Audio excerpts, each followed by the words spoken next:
Hi, everyone.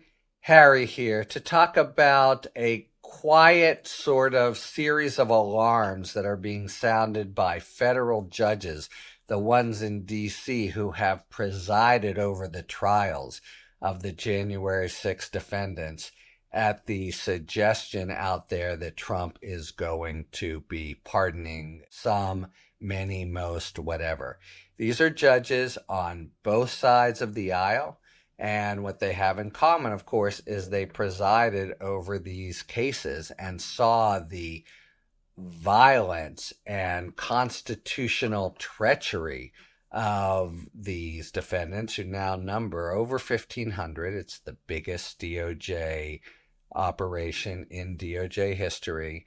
And I'm here to tell you this is going to be really, really seismic moment and a moment of huge sort of upheaval and opposition when Trump goes to pardon some of these goons who we all saw commit violent crimes, storm the Capitol, out of sight do even worse things like defecating on the rugs and, just complete criminals of a sort that a democratic society has to, of course, gird itself against, fight back hard, and these guys are going to be pardoned and emerge triumphantly. It's a disgusting prospect, and it's going to happen. And the judges realize so.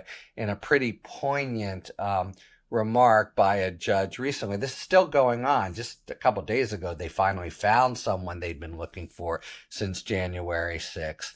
And judges, who aren't supposed to make public commentary, nevertheless are so upset about this, and they're staying on the bench at least when defendants being sentenced, convicts being sentenced, say, "Well, I'm going to get a pardon," etc. They're really expressing their grave concern.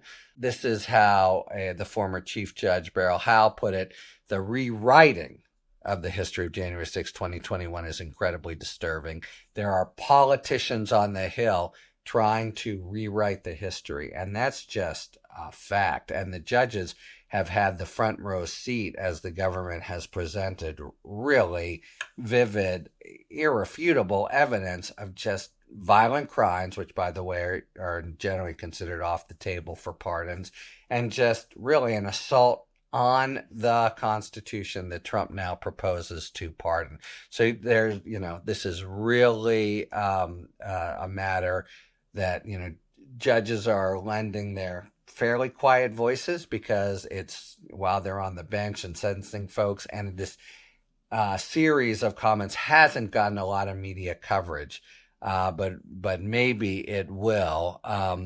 Here's what a George W. Bush appointee said, who he said that Trump was a charlatan for lying about the election, and that we're headed for a breakup of this country. It's supposed to be America. So they're being, and this is happening in sort of individual confrontations with really triumphant and nasty January 6th defendants, some of whom, of course, after they get out, are going to continue to be essentially the insurrectionists that are articles of faith in their organizations like the Proud Boys or the Three Percenters.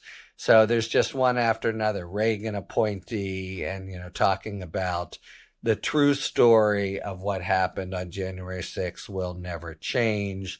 Judge Chutkan saying they treated it like a motel room after a concert, engaging in an act of destruction and violence in order to halt the peaceful transfer of power. So these judges, Republican and Democrat, are now invested in having seen a vivid factual account of what happened that Trump is really trying at bottom to just wipe out and change the history of, which not simply at a matter of sort of justice for the victims of those crimes, but really society and the need for an honest accounting of what happened guardrails that it not happen again. All those things are going to be under direct attack when Trump comes in, and one of the biggest ways he'll do it is by pardons, and a new constituency to at least think about will be